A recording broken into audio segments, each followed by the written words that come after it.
I'm going to wait for everybody to get on here. So if you come on, just go ahead and make sure you type something in the chat. Let me know you're here. I would love to hear from you. And this would be the first time I ever done a live stream on any of these platforms. So if you're watching from the locals community, which you can join by going to the Life in the West at the bottom, you will see the chat. I am not sure if the chat goes anywhere else. If I can see the chat from every platform, I'm not sure. So this will be an experiment for us. We will see what happens.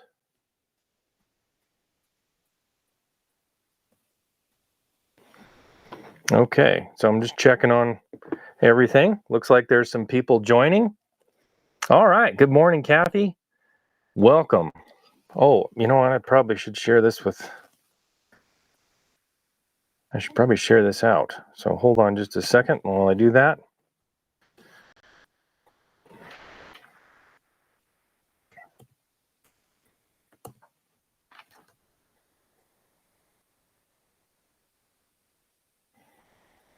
I may have to do this a different way. Sorry, apologize. I'm not quite... I was a little tiny bit behind this morning for some reason.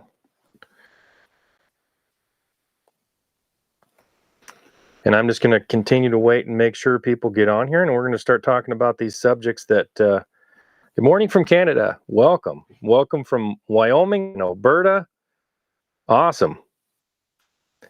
Charles Goodnight. Well, somebody asked me if I know Charles Goodnight. No, but I know of him. I mean, he was a pretty famous character back in the day.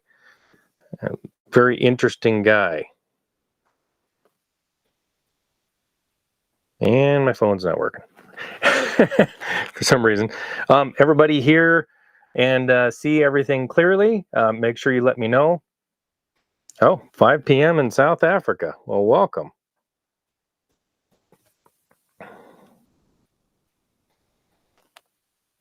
You know, something's not working here, but I will share that as I get going here. All right. Well, all right. Well, hello from...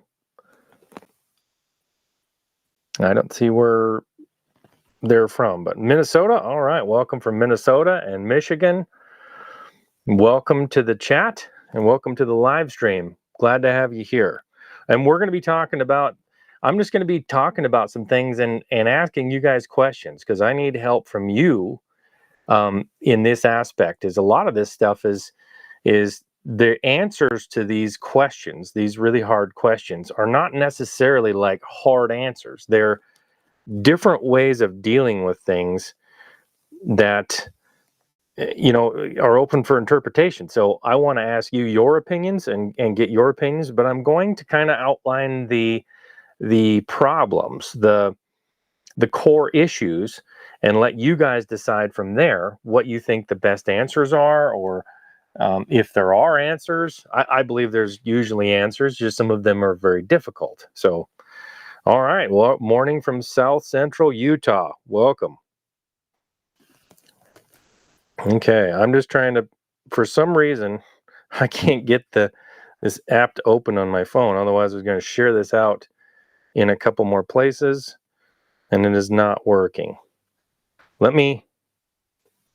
So can everybody hear me okay and see me okay? Make sure that's the case. We're going to get started here in about 5 minutes. So bear with me. I just want to make sure there's enough time for everybody to get on here. I think there's probably a way to show like an opening screen of some kind for this, but I haven't figured that out yet. So bear with me on that. I'm going to ask Bob if he can share it because I can't seem to get it done.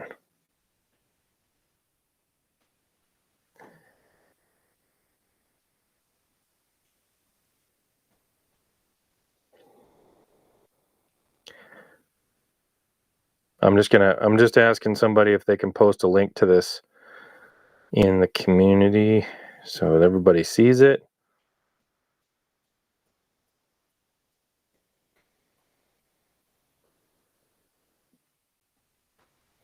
Because I can't get it open.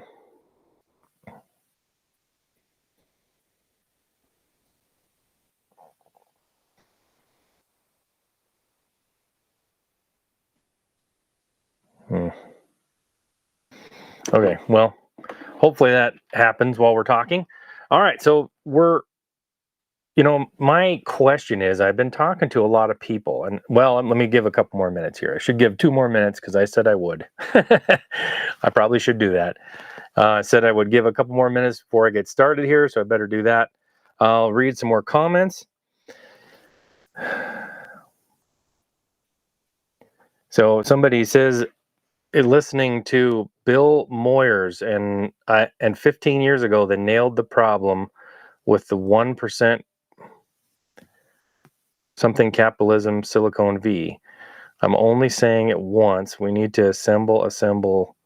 So it's just, we have to really understand the problem too. And he might have nailed it, but it's really about, the first step in understanding how to fix a problem is understanding the problem. And I think many people in this country, especially those that don't live in very rural areas, because it's hard to understand the real problems that are in your country. Some people think farmers are totally rich. Ranchers are rich, and they are in a way and not in another way. And we'll kind of cover that a little bit. Also, ranchers and farmers are not the same throughout the country. They just aren't. There isn't a uniform way of looking at this. It's not like, oh, these guys are all wealthy and uh, these guys over here are wealthy and these guys have to be wealthy too. No, or these guys are poor and these guys are poor too. It all has to do with what kind of ground you have, what kind of crops you're growing, what kind of crops you can grow, how much winter you get, what the water availability is. So with farming and ranching, it has a lot to do with weather. And when you're completely dependent on weather, that means, and soil type and all that stuff, and availability of certain things, it makes it so different across the country that we can't talk about one spot. Yeah, I'm sorry. Sharon said, "Let me get my coffee. Grab a cup of coffee, and we'll sit down and discuss this a little bit." So, hopefully, I can get to some of your comments. So, what I'm going to try to do, I've had this suggested to me, is I'm going to try to go through, talk a little bit and converse, and then I'll stop and go through some comments, so that I don't interrupt myself, because apparently, and I don't really know how to do live streams that well yet. So what I see I'm doing is, in the midstream, if I see an interesting question, I'll stop what I'm saying and go to the question. And instead, I think I'm going to try just continuing on and then stop for a minute or two and go through some questions and discuss them and then go back. So it's not quite as big of an interruption. So, well, there's several of you on here. There's quite a few of you on here. So let's go ahead and start discussing this. Well, so I think a lot of people understand there's a problem with big business, but as a conservative, I am a conservative person. It's always been big business, or business in general, is good. So when we see, and it really took me a while to understand, there is a point when business gets so big that it doesn't become capitalism anymore. It becomes what we call crony capitalism, but it's not actual capitalism. In capitalism, prices regulate themselves through competition, and there's always opportunity for somebody to break into the market. Excuse me. That's something tickling my throat. Well, when you have industries like we have now with our food supply, with both beef and grains and all that, you end up with business that is so big that they can actually control the market, meaning they can manipulate prices, or they can overcharge, they can underpay to their suppliers because they're so large, there's nowhere else for the supplier to go. They have to sell to these huge companies. So at that point, when you have companies that are so big, they control the industry so much that you can't actually, the opportunity is gone and competition is gone. Therefore, you don't really have capitalism anymore. So why has this happened in our country? What has happened to change this in our country? Well, that is such a muddy issue with food, because food is one of the most complicated supply chains that there possibly is, especially with beef. Beef cattle are the route that a beef cow has to take to get to the table. The rancher has to take to get from the field, from the calf to the table, is so long, and it's like 3 or 4 years if you're going to control that entire process. And if anything happens in there in 3 or 4 years, the market could change, the conditions could change. You could have a drought. You could have, I mean, there's so many things that can happen from here to the point where you sell it in the store, that there's a lot of risk in the bottom portion. And yet those people that are in the bottom portion are actually the ones who are taking a considerable hit in price, and because they don't have any marketing power. There's so much marketing power above them.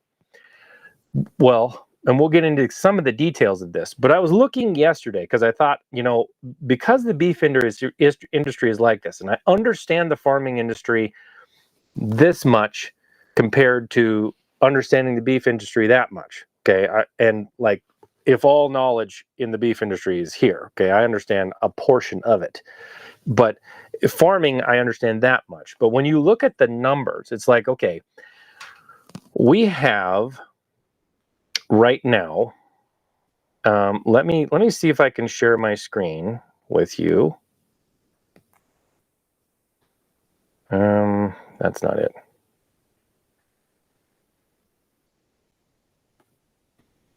Oh, here we go.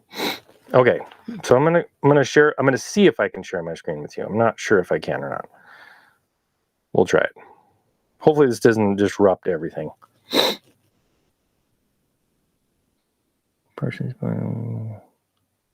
is the first time I've done this part, so let's see.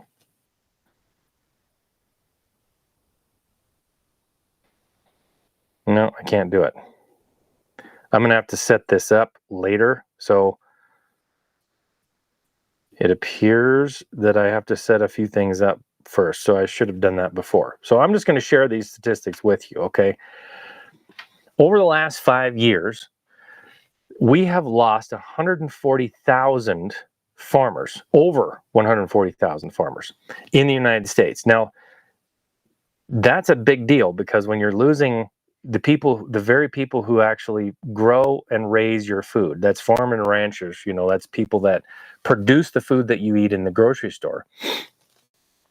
When you're losing that many, obviously there's a problem with profit. They can't make a profit, or some other thing is wrong. So when I go out and I interview people that are ranchers and farmers, and what I find is an extreme amount of stress. So these people are making very low margins on their production. And this is, the people I deal with are typically in the West. So you're talking from Canada, all the way to the south, like to Mexico. But mostly I'm ranging over to the mountain range, on the coast, or on the eastern side of California, and then over to Kansas, right? That corridor. And in that corridor, the soil is so much different than to the east or west of that. They have better soil, better growing opportunities because of weather. I mean, like up in Montana, we have a very short growing season, so all of that can be a huge difference. So when you look at farming income, you sometimes see, well, their margins are pretty good, but that's because you're including the people who actually make a high percentage of income with the ones that make almost nothing in their income.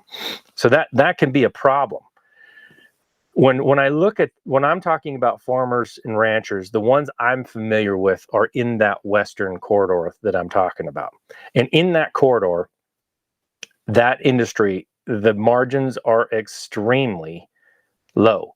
And that's because we have just a short growing season. So whether you're going grass to feed to your cattle that end up on the plate to you, or whether you're growing crops that end up in cereal, right, or bread, you have just a couple months to grow that, because you have spring, Up here in Montana, we have spring thaws out about, sometimes March or April, but it's typically a little later than that. Lately, it's been quite a bit later than that.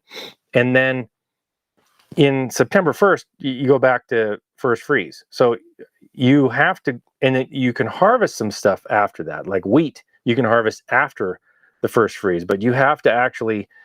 That's the only part that grows. So if you're growing grass, it only grows really in June, a little bit in July, and then turns brown because you run out of water, and then that's about it.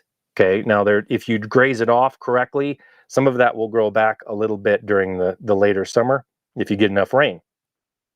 So it's a really, really short period of time. And even people that recreate up here, and it's like they try to get as much in as they possibly can in those 2 months, because that's the only 2 months that you don't have school, that you have decent weather, unless you're a skier.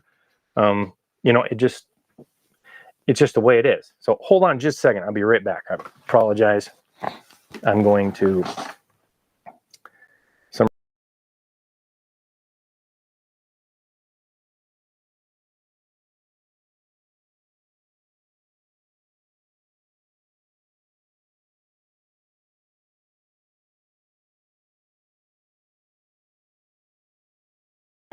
All right, sorry about that. I had to blow my nose for a second. All right, so anyway, we have to look at the margins are so close, and when I go visit these people, they're stressed. So I think about them. It doesn't take, when you're stressed that much, even if you're making decent margins, sometimes the stress will put you out of business because of what you have to put into it. That's somebody in business taught me one time. They said, if you start a business and you create a business, you create a plan, you start marketing that business, and you find out, here's what I can make profit-wise in that business. But what you have to put into the business to make that makes it not worth it to you. Even though there's a profit margin there, it doesn't mean it's worth doing. So when you look at farmers and ranchers around the country, they are to the breaking point in stress in many areas.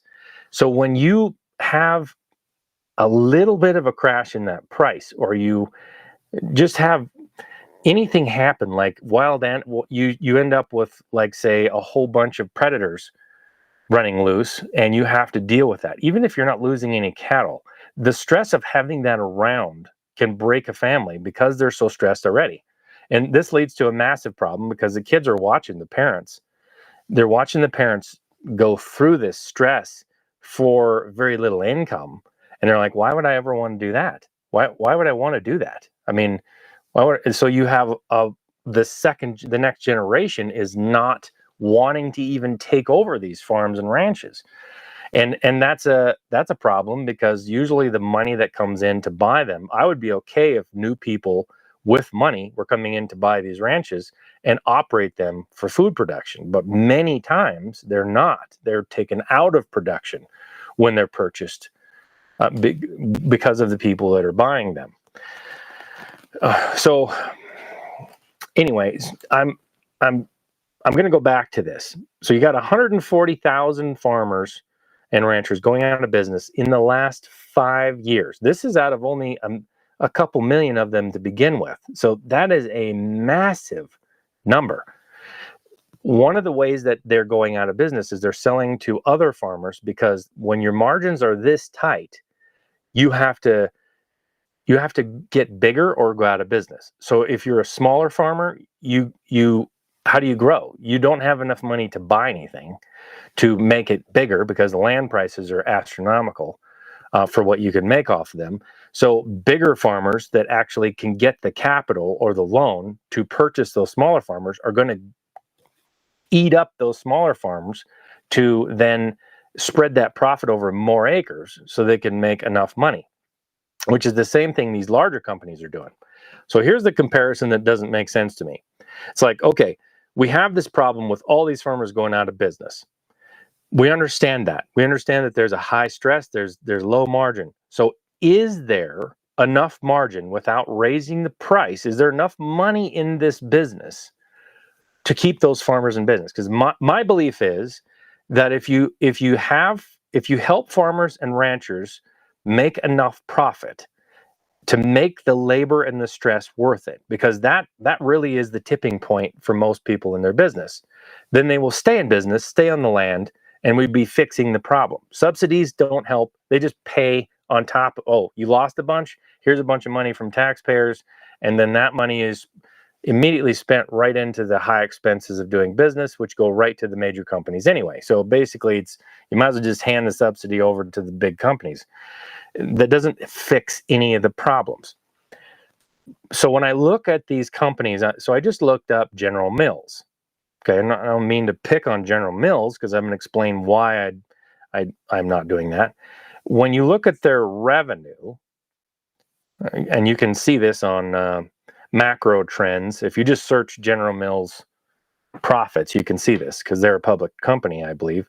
So we have in 2023, 12 months ending in May 31st, 2024. Okay.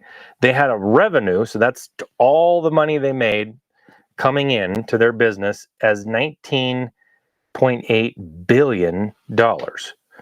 That's a revenue, so that's not net income. So let's go over to the net income tab and see what they actually made. So after all their expenses, what is the net income? Well, the net income for 2024, ending in 2024, was $2.49 billion. So I looked that up as to what percentage of margin that is. It's almost a 13% margin on their. So that means their total net profit after all their expenses is 13%, which is $2.49 billion. So when we look at this, we go, okay, there's a lot of money, because $2.49 billion. I'm not sure if you guys realize how much a billion is. This is not. Let me see if I can figure this out, because $1 billion is. Let's see. I'm just going to look up.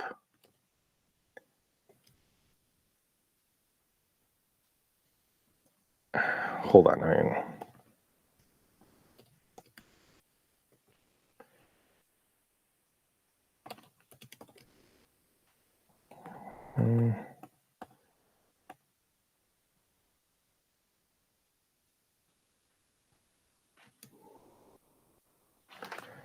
$1 million seconds. So if we did 1 million seconds, you'd have.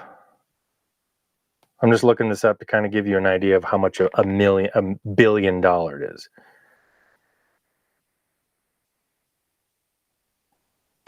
Yeah, that didn't work. Sorry, I should have had this up before. How long is 1 million seconds? Okay, so 1 million seconds.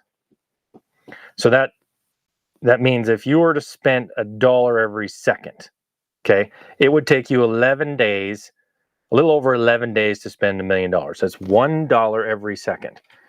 Now, how long would it take you to spend 1 billion?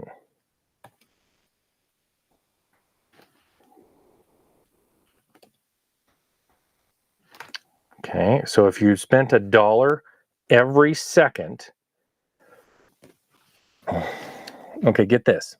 If you spent $1 every second, it would take you 31 years to spend $1 billion. So when we're talking about a billion, we throw billions and trillions around in our country like the words, like they don't even matter. But this is the reality of how much $1 billion is.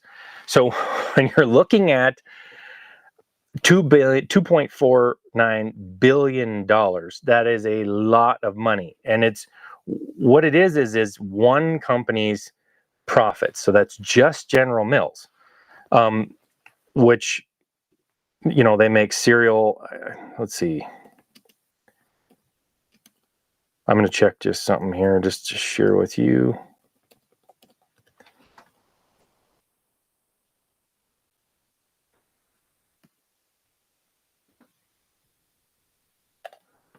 Um,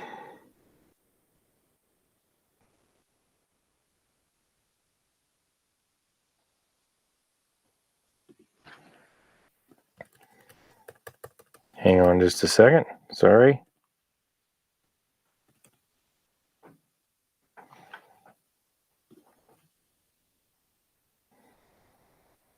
Okay.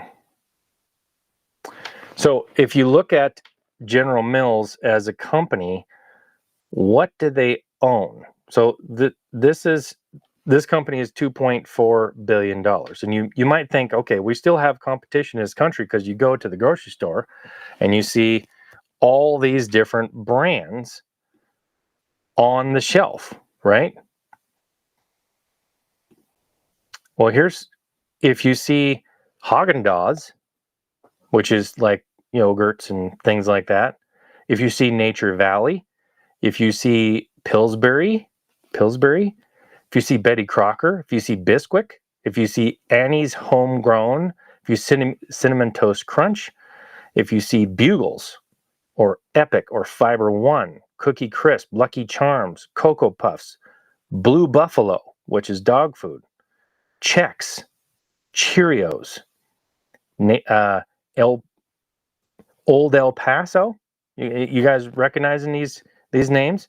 Yoplait, Green Giant, Trix, Dunkaroos. Guess what? That's all the same company.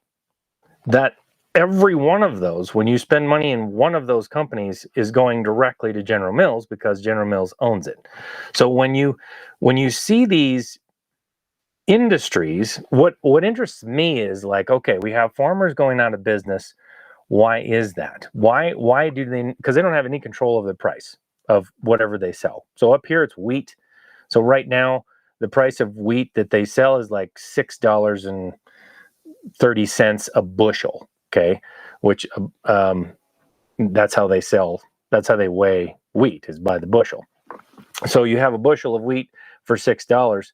Back in, let's say, the 70s, I think it was $5 or $3. So it hasn't gone up at anywhere near the amounts of everything in the grocery store have gone up. When you look at a company that can turn in $2.4 billion of net profit after they're done selling their product and paying all their expenses, then you see there is enough money there. Why isn't it being spread out over the industry? Well, because these companies have gotten so big that they just buy their competition. So when we look at that, we gotta have, how are they doing this? Well, it's one of the things is deregulation. Deregulation is very good in one way, because what I've seen over the course of my lifetime is many businesses, many small businesses, put out of complete existence by regulation alone. The raw milk industry, for instance, when I was growing up, we used to have, well, first we were really poor. We had a couple of goats, and because my dad had lost the farm and we were growing up, we didn't have a lot, so we milked goats. And every day I took to school, it was a glass jar with a screw-on lid, just a regular mason jar full of goat's milk to school. And that's what we had. It was great. Later on, we bought milk from, I think it was Dairy Gold. I can't remember what. That doesn't sound right, but it was a local place that had raw milk, and they obviously went around to all of the dairies, or they owned their own dairies, and they would ship the milk to you. They'd drop it off at your house. It was in glass containers with a little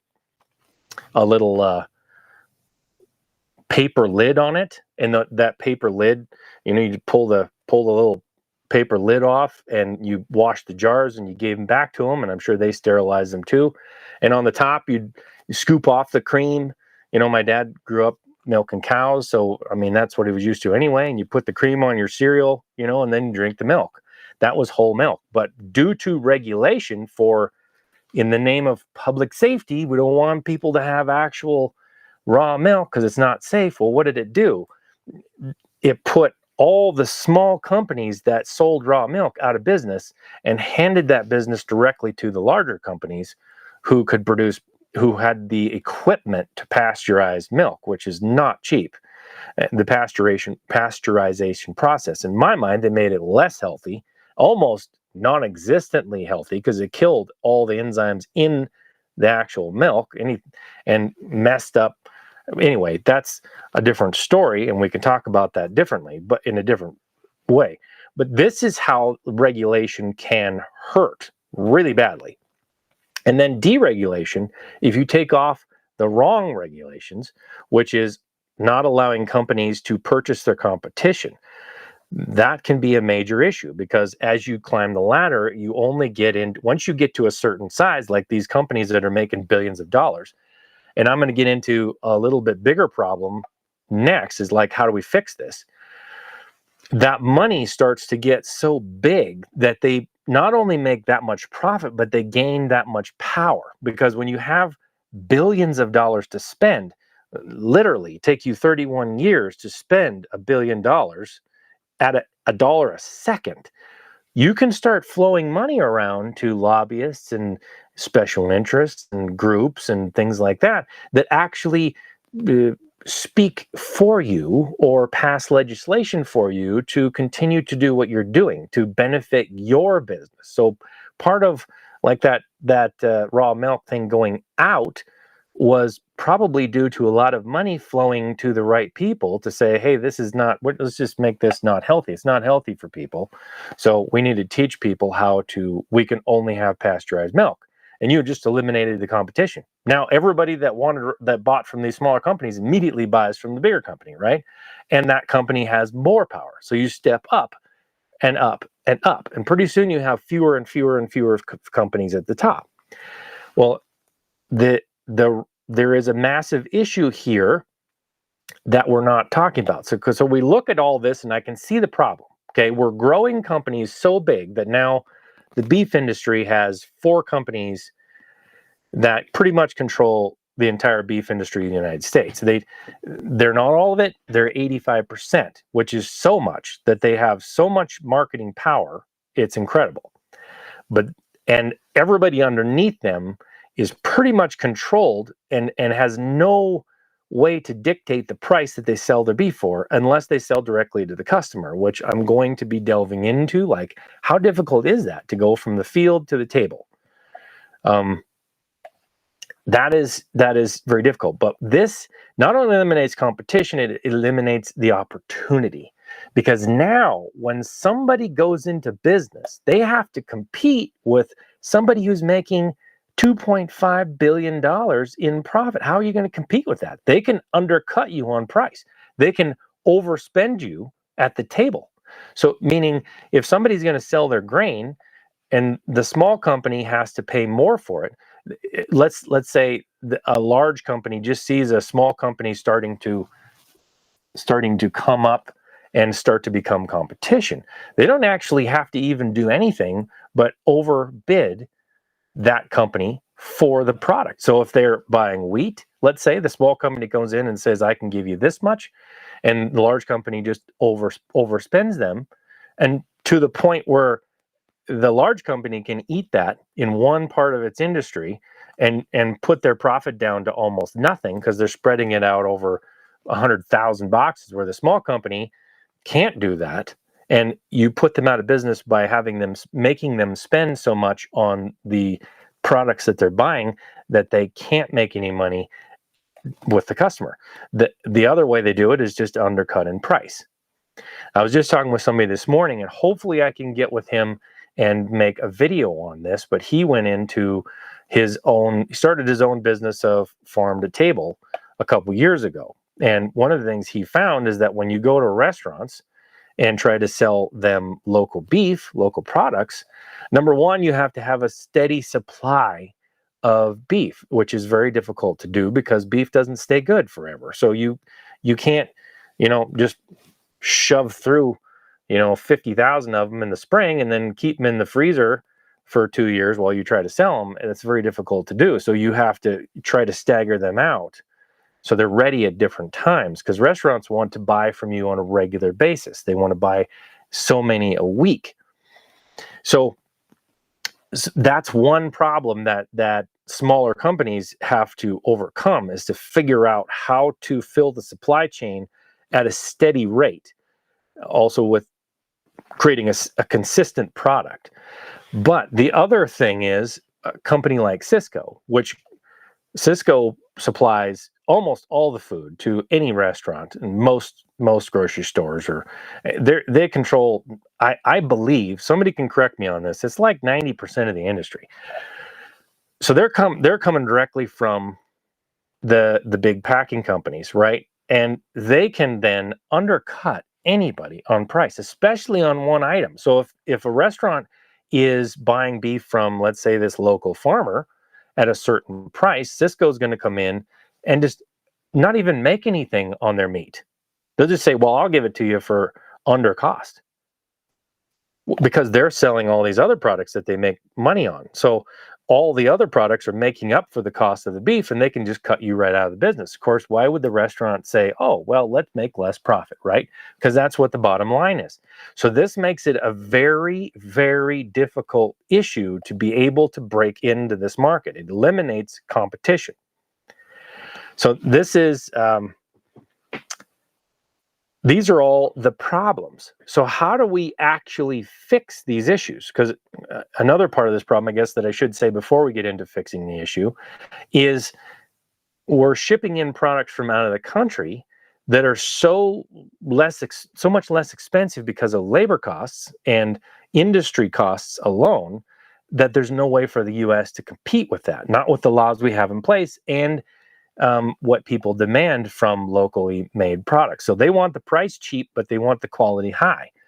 Now, they don't necessarily care if the quality's high, if the flavor's there. So you can bring in junk from out of the country too, and process it into, Salisbury steak in a Hungry Man TV dinner and make it super cheap. I'm not saying at all that is healthy in any way, but because it's cheap, people will pay for it, right? So these industries can bring in, like the beef industry, flooding our markets in many times with beef from Brazil, which is way cheaper because of labor costs and everything, even though they have to cut down a whole bunch of rainforests to actually grow those cattle. I'm not going to get in on that right now, but that is a problem, because there's no way for the U.S. to compete on price. And I don't think we should be competing on price, but we've set up this thing in our country where it's all about the consumer cost, which is true. I mean, everybody, even me, I am very concerned about how much I spend, because when you spend money, it comes right out of your pocket. It's not something you're going to, it's like, oh, should I spend 20% more to support local? It's hard to do. It's very hard to do, especially when times are tight like they are getting right now.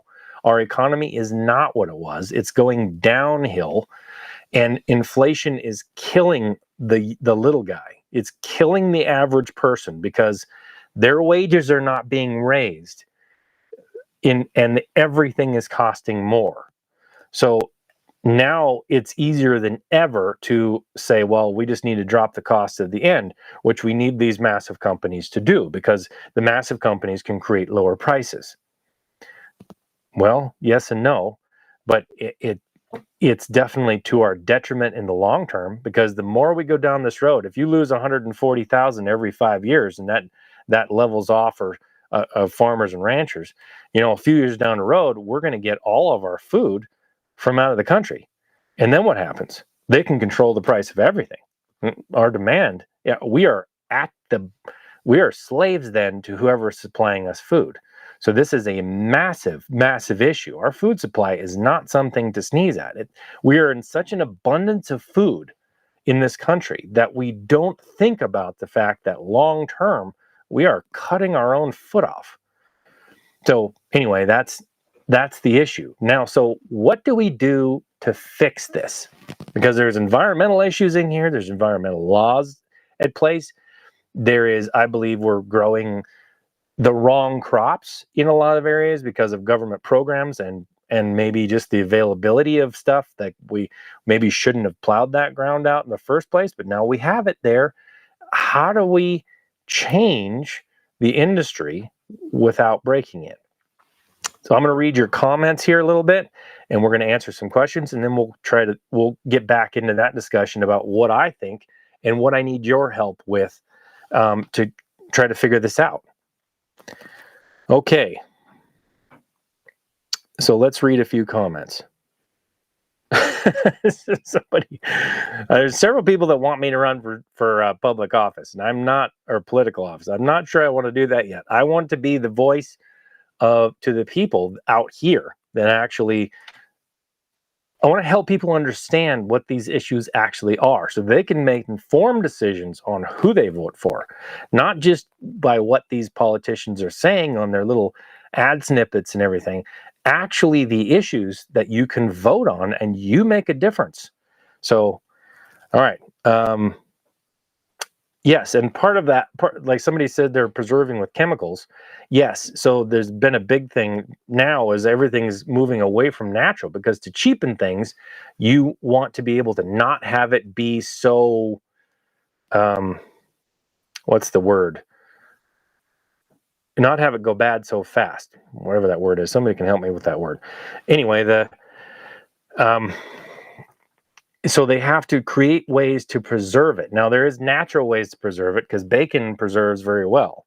So does salted ham, salted pork. That's what a lot of people lived on back in the day, was those kind of preserved things. But they're doing it in a lot of ways that aren't so good either. And then we don't want to, there's another thing in this country, we're just filling our cheap foods full of sugar so that people eat more of them. It's just the way it is. The sugar is addictive, and the more sugar you get, the more you want, the more it's destroying our health. That's a very slippery slope. Okay.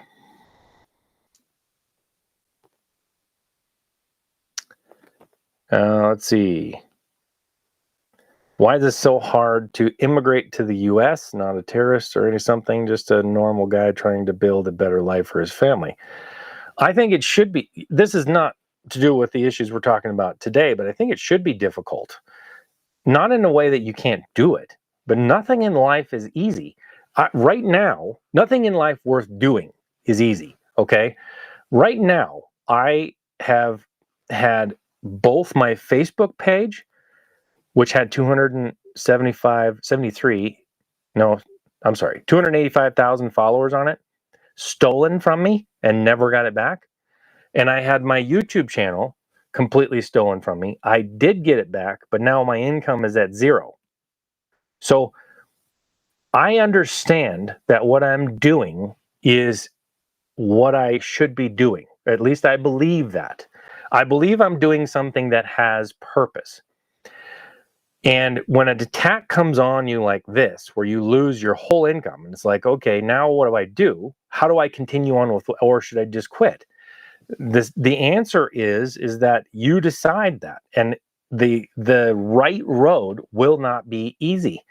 It's not going to be simple. Should you do it? Yes, you should. Now, I'm not saying you're going to succeed at everything you do, but go at it hard, and you will find that you either need to pivot, because it's like, okay, I see what this is going to do. I can't make it quite like this. I need to pivot to do this part.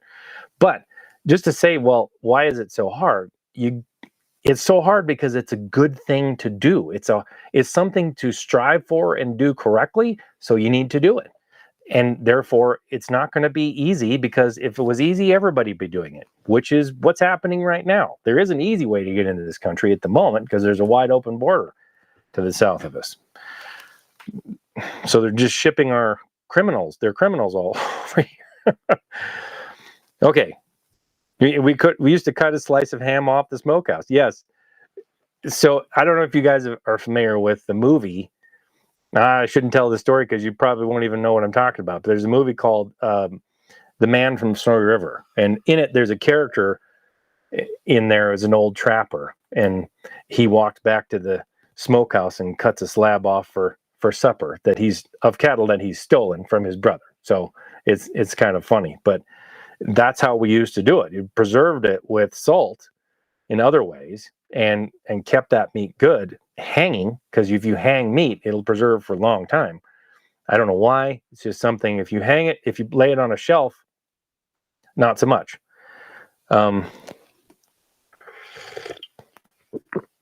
right.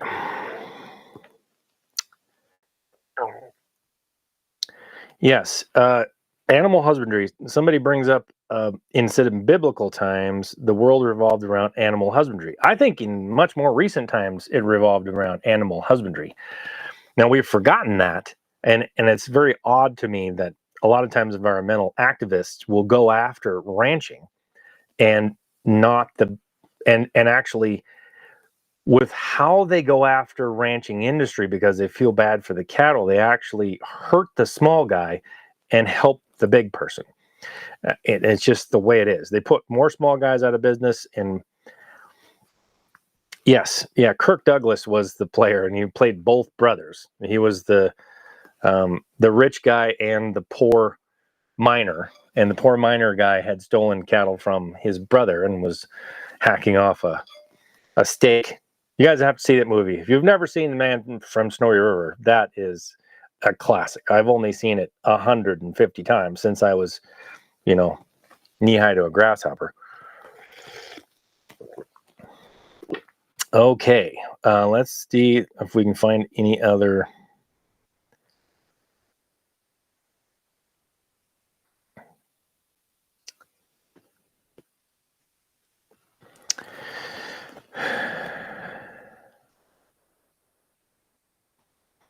Yeah, and that's a different discussion. So somebody's saying that all these carbs cause disease and take out the game with autoimmune diseases. So I was just having a discussion with a farmer, and he's the other night, and he was talking about how they are not left with very many options if they want to keep their land. So let's discuss that for a few minutes, because we have a lot of people thinking farmers and ranchers are rich. So farmers and ranchers have a lot of money, typically, at least large farmers and ranchers. They have money tied up in their land. So if you own $3 million worth of land, that is quite a bit different than having $3 million in cash, because $3 million in land doesn't do any good unless you sell it. The only way you can get out any money out of land is by either taking a loan against it, which then you have to make payments. So you better be making more than those payments, or you sell the land. So farmers and ranchers have these assets. They basically have two businesses. All farmers and ranchers have two businesses that own land. They have a real estate business where they're gaining value in their assets. Typically, not always, but usually over the course of history, land has gained value. So they're gaining value in the asset. But they can't live off the value they're gaining from the asset. It doesn't do them any good. So they have a business which grows food on the top of it, whether that's crops or whether you're growing grass and then feeding it to your cattle, which produces protein for the world. So that is the business that actually keeps the land from being sold, and often sold in a way that takes it out of production, either puts it in a subdivision or makes it somebody's private world, or they take cattle off of it, which I think is very, very harmful to the land to take cattle. And if you don't have cattle or buffalo on the land, that first grazer, you're harming the land long term. It is not good for it to sit there. It's like if you have a house, you can be hard on a house and still be okay. As soon as you let it sit there with nobody in it for a year, that is way harder on that house. Nothing works. Pipes break, things lock up. It's just amazing what happens to a house when it's not lived in. It's the same kind of thing. If you don't use it for that first grazer, none of the other animals want to use that land either. So anyway, farmers and ranchers are rich in assets many times, but they can't access the assets unless they get out of business. So in my mind, to actually fix the problem, we have to do things differently in this way. We have to actually enable farmers and ranchers to make a profit, enough profit, that it's worth it to them to deal with the stress and the hours that they have to put in to stay in production on the land. We don't want them to sell that land to go out of production. That means that we have less food production in this world, especially if it goes out of production in subdivision. Now, I was just looking yesterday, since 1950, we have lost 320 some million acres. Let me look, see if I can find that number. Of farm ground in this country. I can't find it right off the top of my head, so I won't worry about it. But it's if you look it up, I believe that was the Farm Bureau that had that. Let's see here. Here we go. Number of acres farmed declined by 323 million. This is on fb.org. That's farmbureau.org. And it has 323 million acres, which is slightly less than twice the size of Texas. Texas is the largest state in the United States, and we have lost 2 of those since 1950 of farm ground and ranch land. This is the problem. We have become so complacent because we have so much food that we don't see what's happening is that we're losing the food production ground that we have.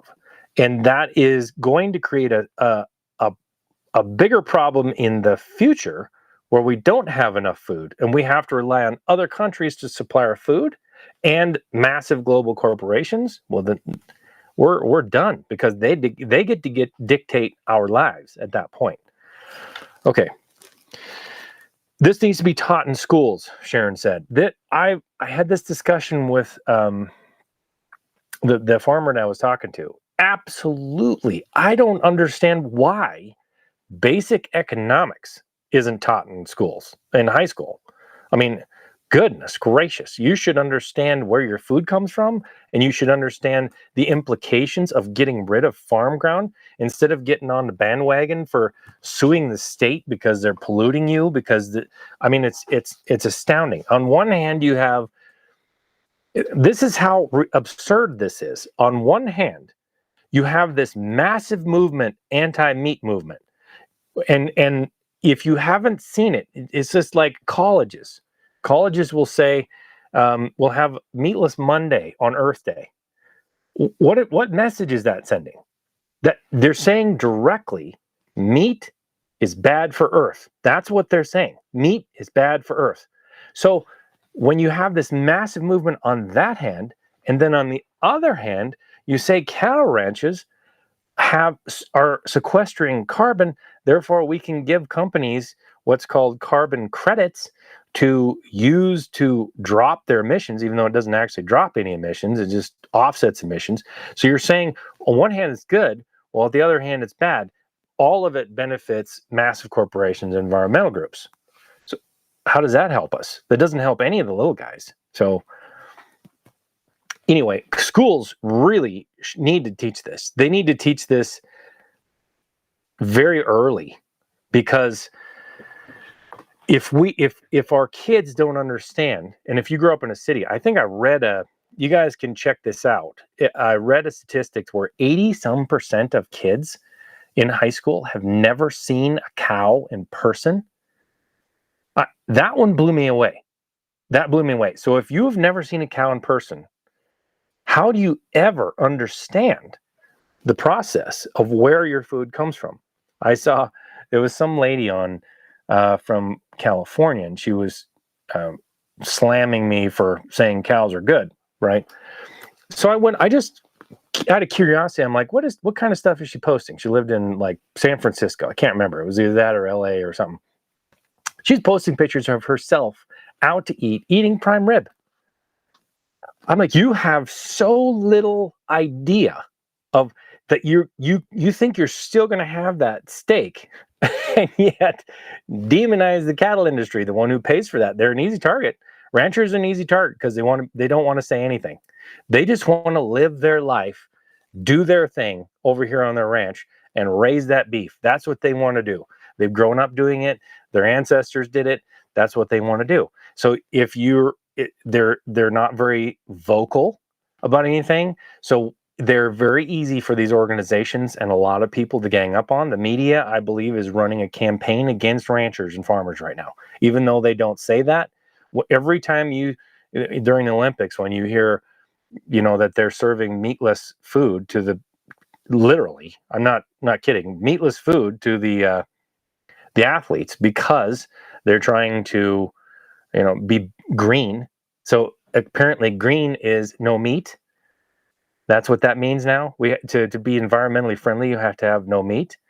That is something that needs to be taught. How does that work? Well, people like meat and it's good for you. It's a super high quality protein that you can eat. So it directly helps your system and it's clean because it processes out a lot of the stuff that the earth does and we're doing to the earth. So that it's a good healthy source of protein.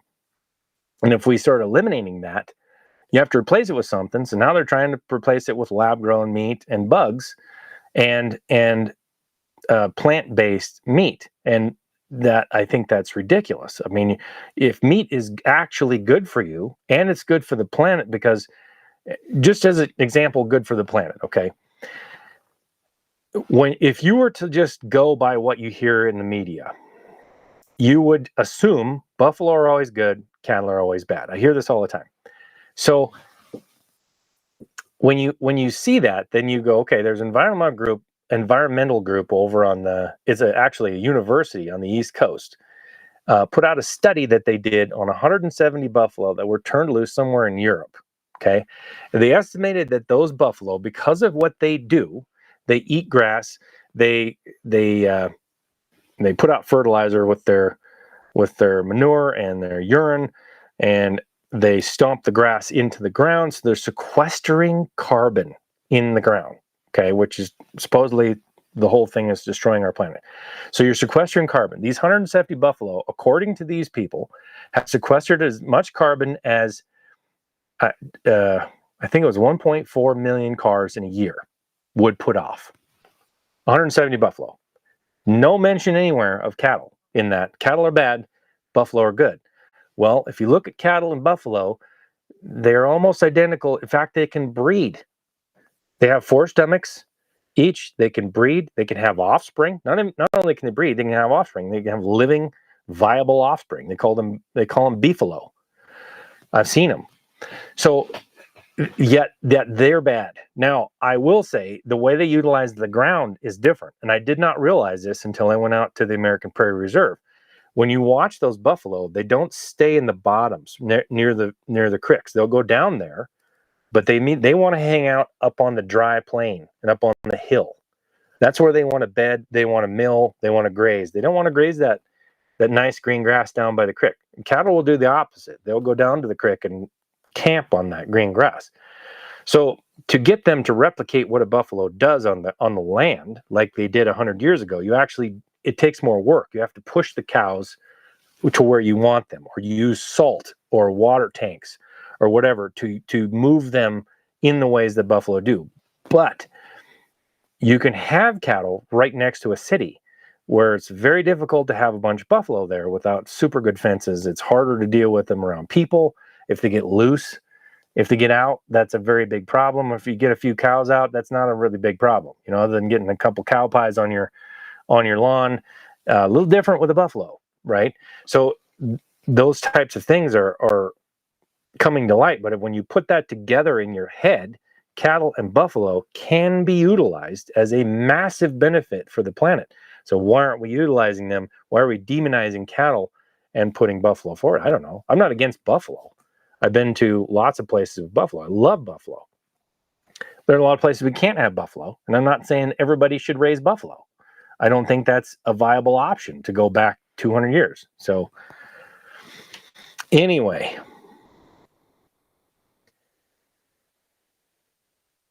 yeah, somebody says they've eaten buffalo and it's good.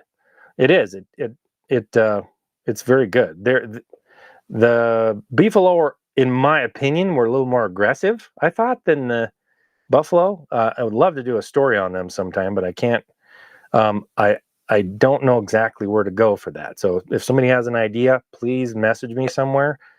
Join my community so you can message me or send me an email. Okay. Now let's talk about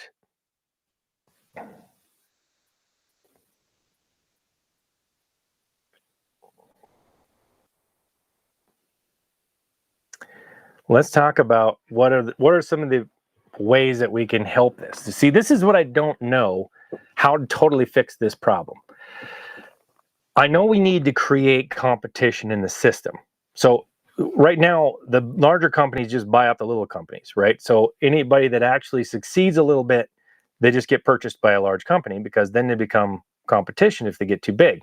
So you merge all these companies together to where, like, in the, I believe,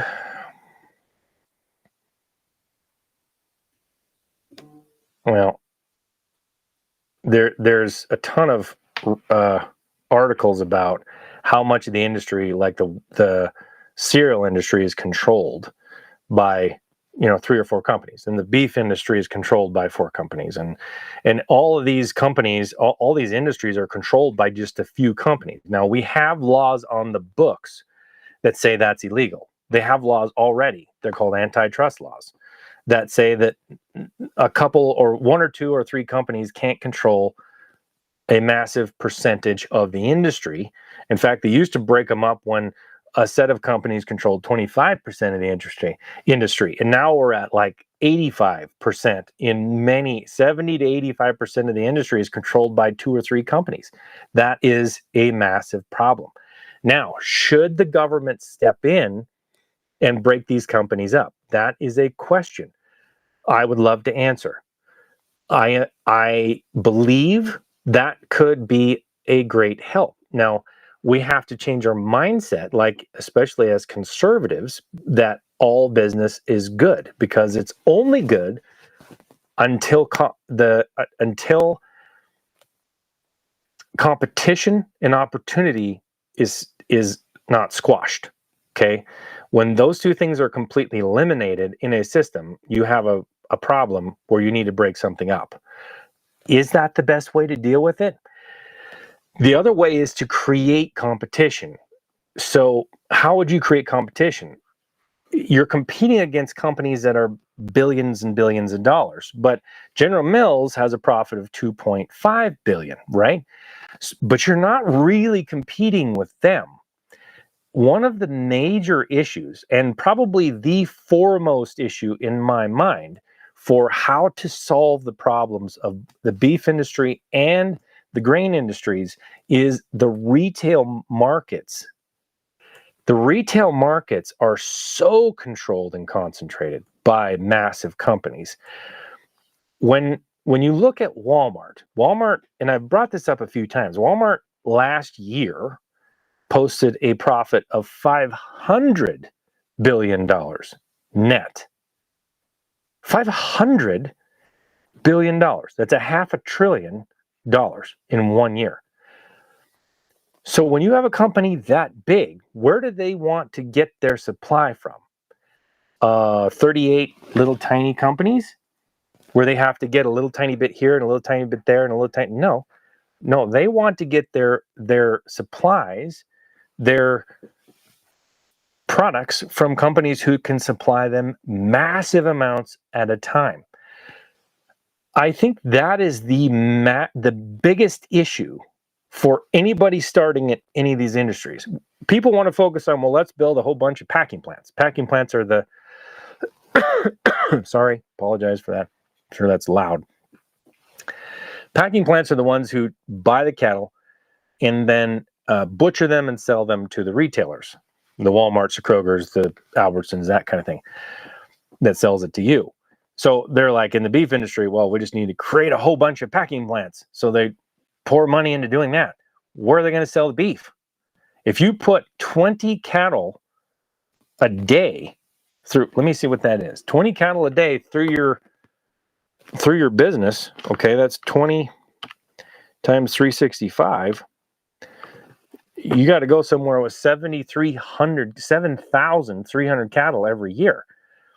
Now that's a lot for most people for any other retail market. But if you have to sell to Walmart, they want that to be, well, let's see, what, like one plant of the big guys is 5,000 a day. So they kill and they butcher 5,000 head every single day. So times 365, that's 1.825 million cattle in a year. So if you think that you're going to be able to break into selling to Walmart, which is where everybody buys their products, right? You got a problem, because they're not going to buy 7,000 head from you. They're not even going to buy 10,000, 20,000. They're buying 1.8 million from the packing companies at a year, and they only have to go to one place to get it. This is what when you hear the words efficiency, because a lot of times people are selling you on efficiency. We need efficiency in this industry. So what I believe they mean by efficiency, because I've stumbled over this for quite a while now. First of all, I was thinking, okay, well, maybe it is more efficient when you have you got all these people at the bottom selling their cattle or their wheat or whatever to these companies, which are just a few, and then these companies sell to these few top retailers. That probably is more efficient. But then I thought about what it actually means. What I believe it means is the most efficient form of business is the one that loses less money or spends less money from the bottom to the top. So if we actually look at efficiency in business, like say Walmart or one of the big four packers, the best efficiency they can come up with is nobody makes any money all the way to the top. And then you have this massive amount of profits, 500 billion, 2 billion, that you distribute amongst your little group of officials at the top. So each of them makes $31 million or 131 or 700 million, or I don't know how much the executives of Walmart make, because 500 billion, I'm sure that several billion of that goes to, just a few people. That's efficiency in actual business. So when you look at, you don't want efficiency. No wonder our small communities, even our regional industries, are suffering, is because all of that money that used to be spent in our local and regional areas that would then turn over. Yes, some people got rich in those areas, but a lot more of them got rich than the four at the top of Amazon and Walmart. I can guarantee it. Okay.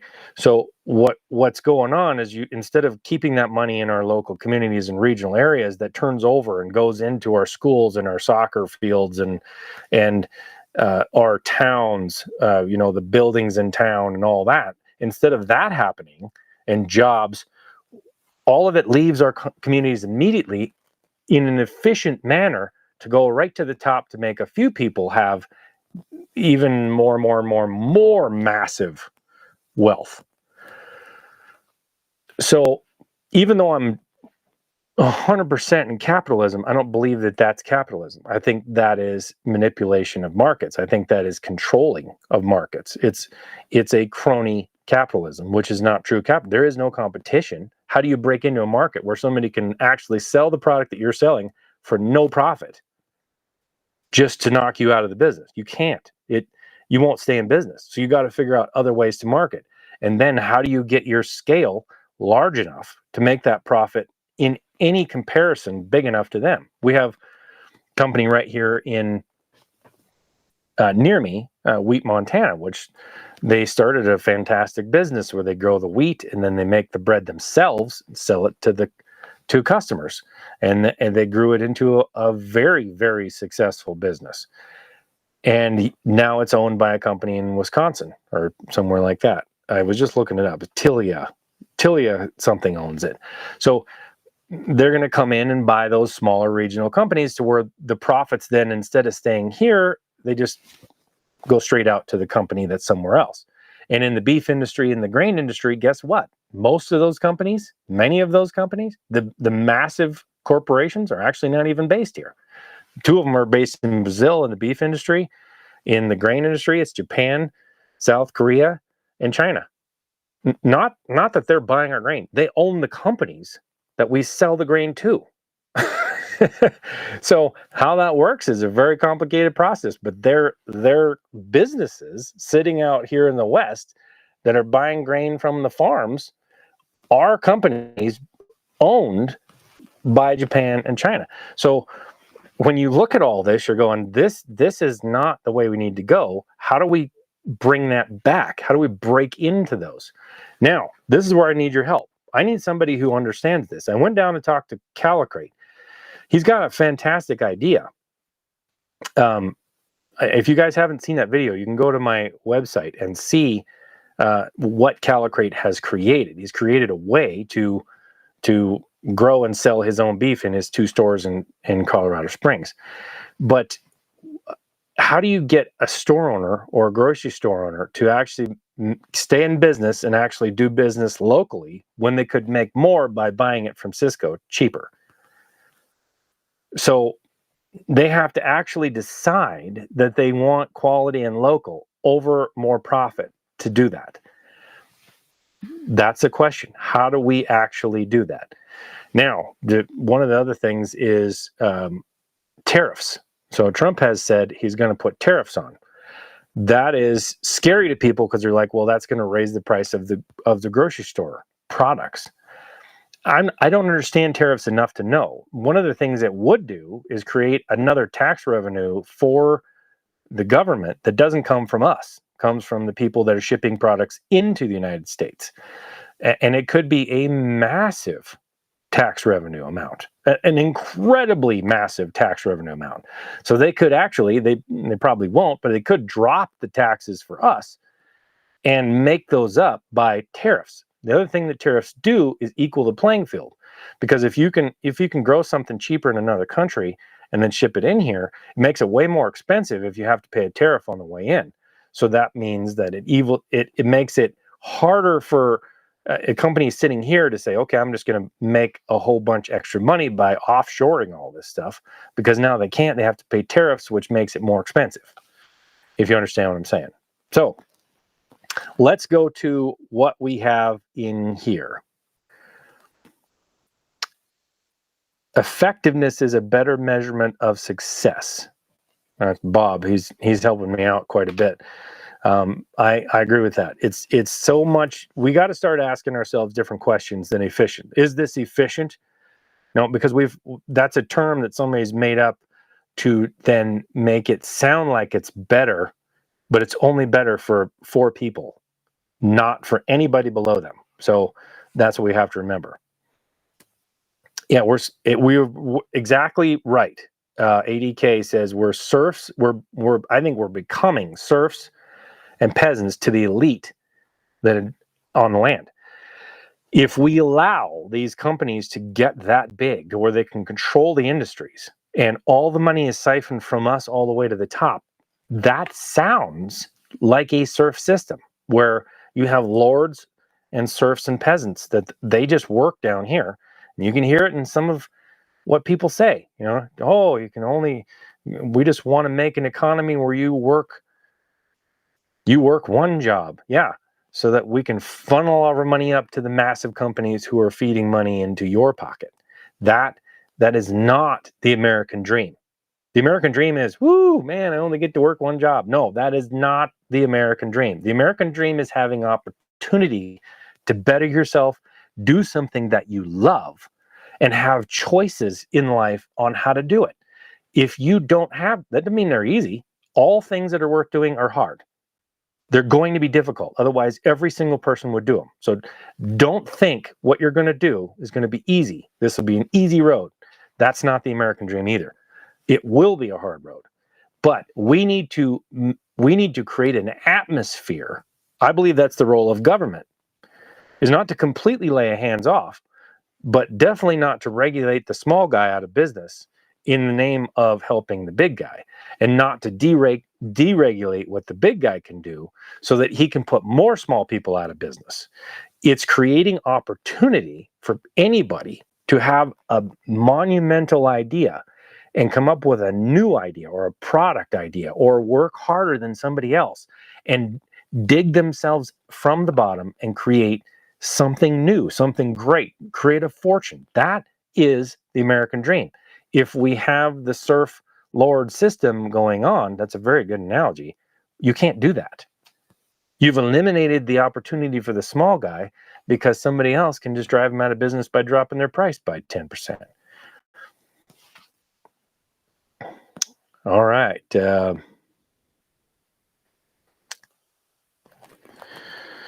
Socialism. Yeah, well, that's what it leads to. Absolutely right. Okay, so we need to get out the convenience for their food. Grow your own food. I think so. Somebody's saying that we need to get out of the convenience for their food, and that is something that is prevalent in the United States. And I don't blame you. I I have the same problem. I buy things from Amazon. I live out here in the middle of, I'm not nowhere, but very rural, very rural. It's hard to get things, so I buy them from Amazon. It's easy. They just bring it to you. That's convenient, and yet I'm giving money right up to one person. Now the problem is everybody else around here is out of business. We used to go down to the store like Radio Shack or whatever, and if they didn't have whatever it is we needed, we told them and they ordered it in. You know, it's the way it used to work. And now Amazon has taken the place of that in the name of convenience, eliminated all that, and now the only place I can get certain things like GoPro batteries. I did discover I can buy GoPro batteries at Shields in Billing, or maybe it was Great Falls. I think it was Great Falls. I found GoPro batteries in there. Things like that. I was like, how do I get them other than buying them from Amazon? They've eliminated the competition because of convenience. And that's a very hard one for people. Pricing and convenience. So if you centralize everything down to one company, yeah, you're siphoning billions and billions and billions of dollars out of our local communities, but it's very convenient for the people. So that does create another issue. Like, you can't just say, oh, well, we just need to all sell local, because it's not easy. And people won't, we have to come up with systems that people can use and understand why they're using them. Why would consumers buy from me on a local or regional level? Why would they do that? And we have to get that out there somehow. So I'm open to any ideas that you guys have.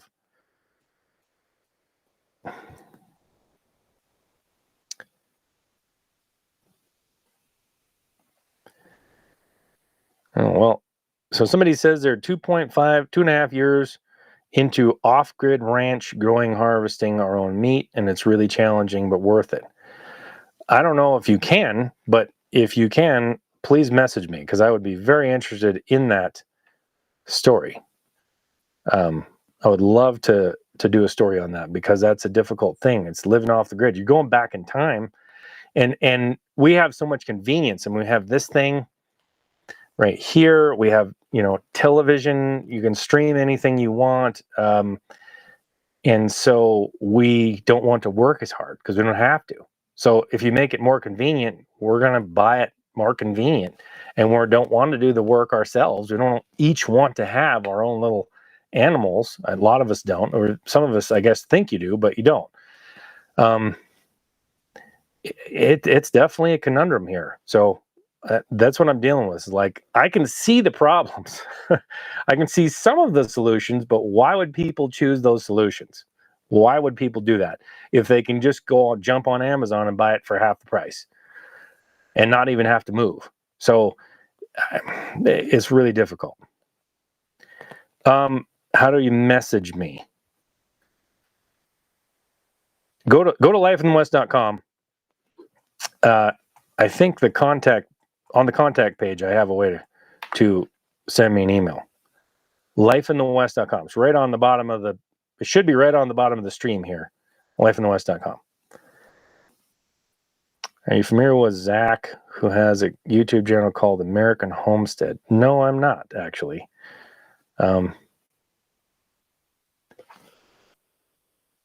Yeah, from brick and mortar to drone delivery. Yes, exactly. We're just going down the scale of ultra Amazon has monopolized the market. Absolutely.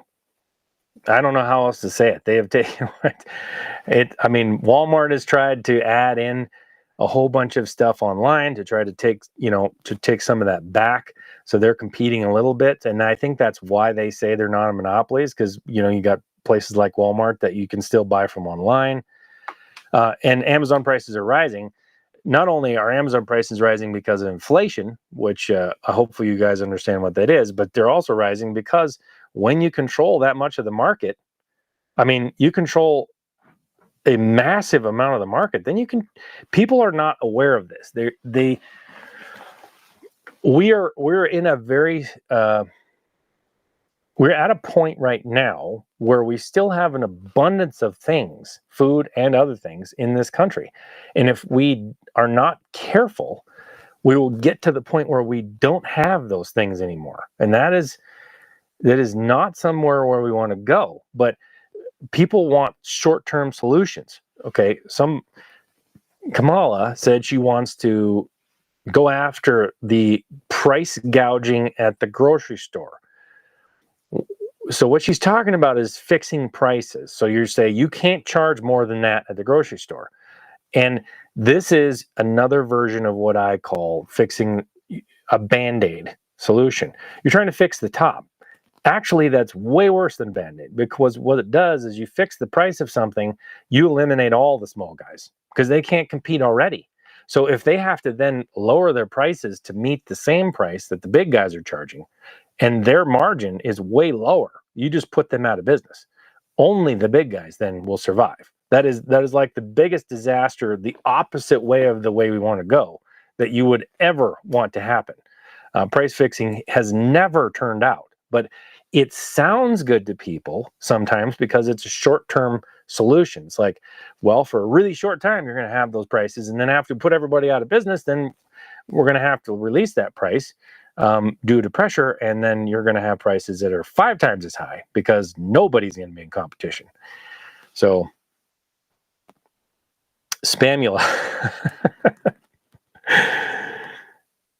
So one of the things I was talking to this farmer about, is in the wheat anyway, was that in World War II, we needed a ton of food grown, and there wasn't very many workers to do it. So we really put into practice a lot of the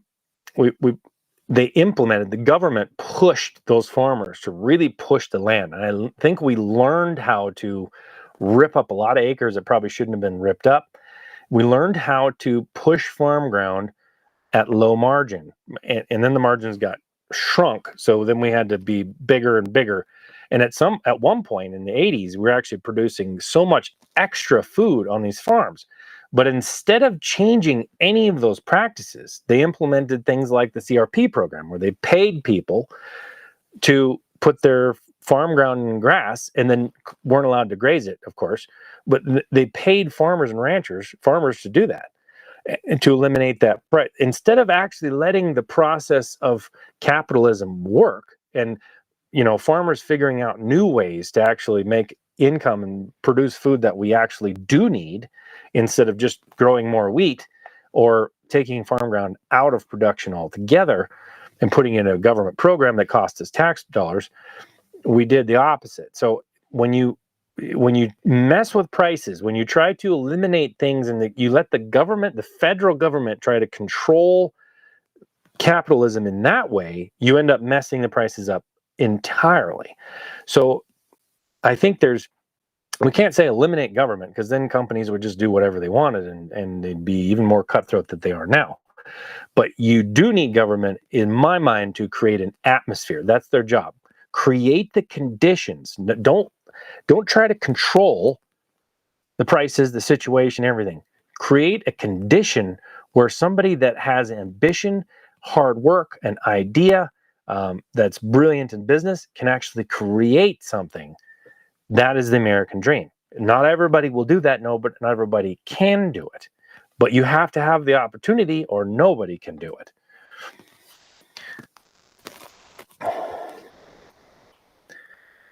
Yeah, exactly. It's right now,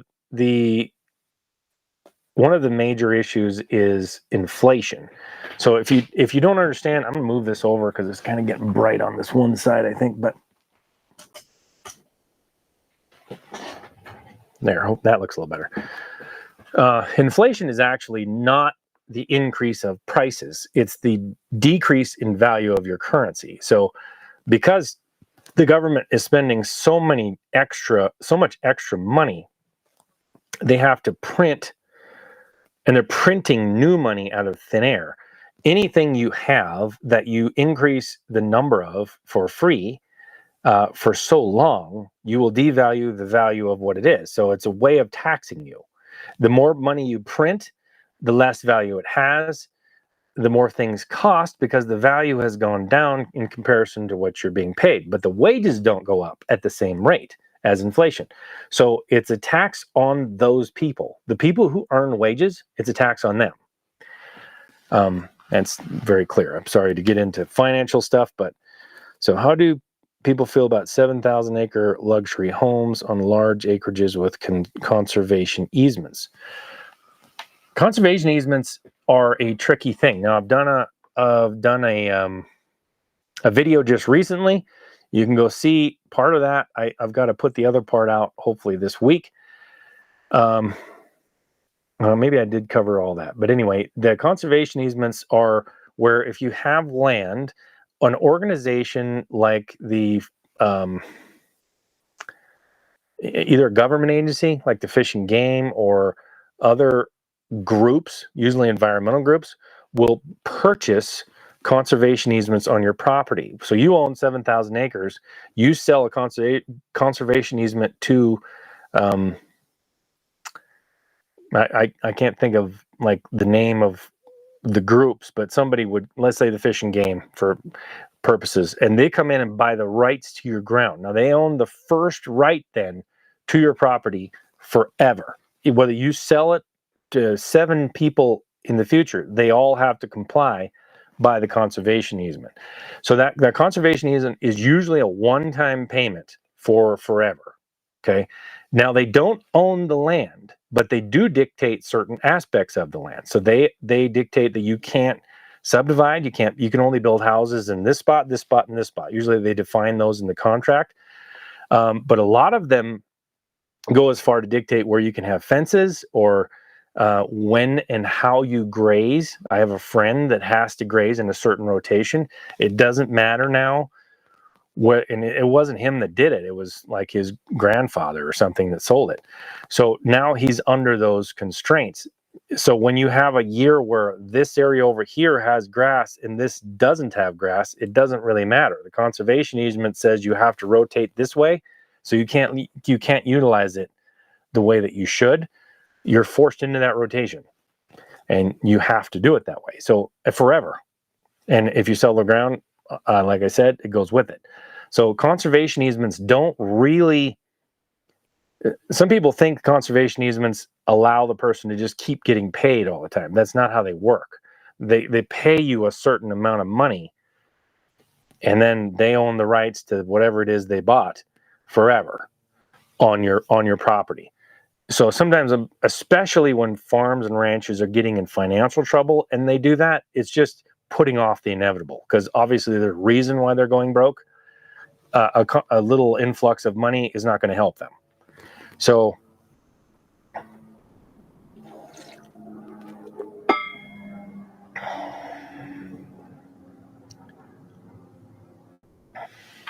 okay, so let's see if we can read.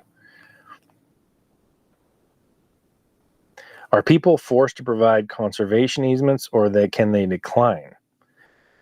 So no, a conservation easement is a totally optional thing. You never have to sell a conservation easement on your land.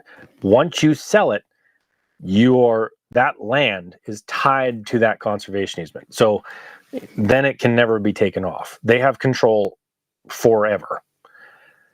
And they don't have to pay taxes on it either, as far as I know. So you pay the property taxes. You still have to make a living on that land. You have to do all the things. You just don't own certain rights to that land. That makes you a lot more difficult to do what you need to do. Conservation easements. I don't want to see ground subdivided, especially not ground that's in production. But conservation easements are something, it's a way to not sell your land, so you still keep it. And if you can justify that I know one ranch that actually took a conservation easement and then used that money to buy more land. Now that, if you're using it in that way, it might be worth it, because now it depends, because as far as I can tell, talking to some people that actually they work in that industry selling or buying conservation easements. There's a plane going over. It's very, very close. That I don't think that the NACs, these natural asset companies, can get control of the conservation easement. They can public land. They can get control of public land doing that. I don't think they can on the conservation easement, as far as I know, but I'm still looking into that. Hopefully this whole concept of natural asset companies will be shoved into the garbage heap because of the Supreme Court decision with, anyway, I'm getting into some technical stuff. If you don't understand, that's okay. All right, so much, okay.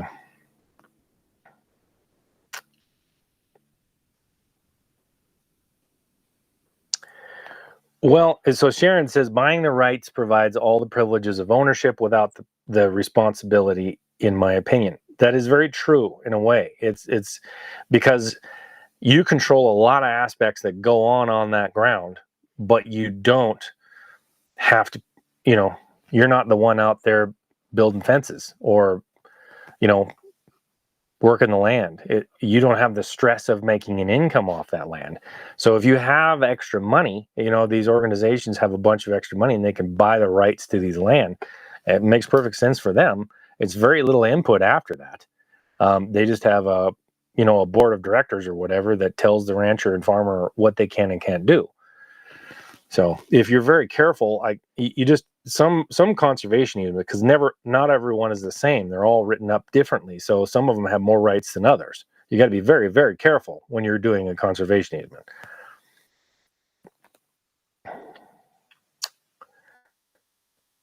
Well, that's, somebody said it's going to get even worse if government gets to tax your unrealized capital gains on your assets. That's terrible. That will put ranchers and farmers out of business permanently, because so what that means is like, if your land appraises for more, they're going to charge you tax on that even if you don't sell it. That would be, I wouldn't put it past them to do that, but that would immediately eliminate ranchers and farmers, because they don't have enough income to make their payments as it is. So adding a tax on top of that they have to make on the land without even selling it would force them to sell the land. So anyway, I think we covered a lot of subjects. Hopefully you enjoyed this. I'm going to get on to now editing a video that I made down in Billings, Montana with Marbled Meats.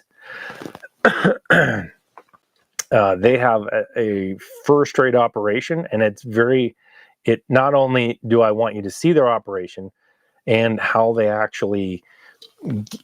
have created a system for quality control for consistency in their product, and then how they're working towards the retail side of beef is very interesting to me. So I think you'll really enjoy that video, but I just wanted to show the aspects of how difficult it is to do what these guys are doing, to actually create a bottom to top industry of any size, because it's really volume that's going to make you make money in that. All right. So I am going to step off here. Thanks for being on with me. I appreciate it. Let me know. Go to lifeinthewest.com if you haven't already, and you can join the community there for free. And let me know anything about like the live streams or any questions you have, so that just gives you a way to connect with me and the community and other people. There's several different ways to get involved. So if you just want to be a member, just gets notified when I post stuff, that's great too. So go to lifeinthewest.com for that. And until next time, God bless everybody. Have a great day.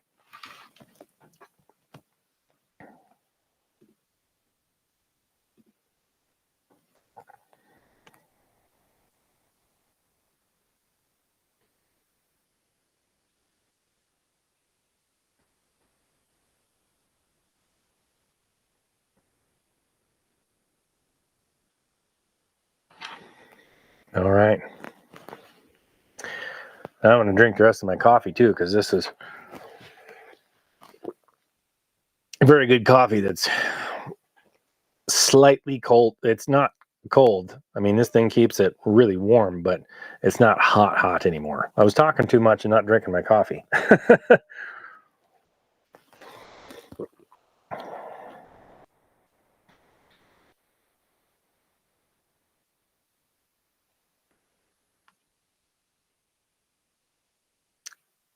All right. Sounds good, guys. See you later.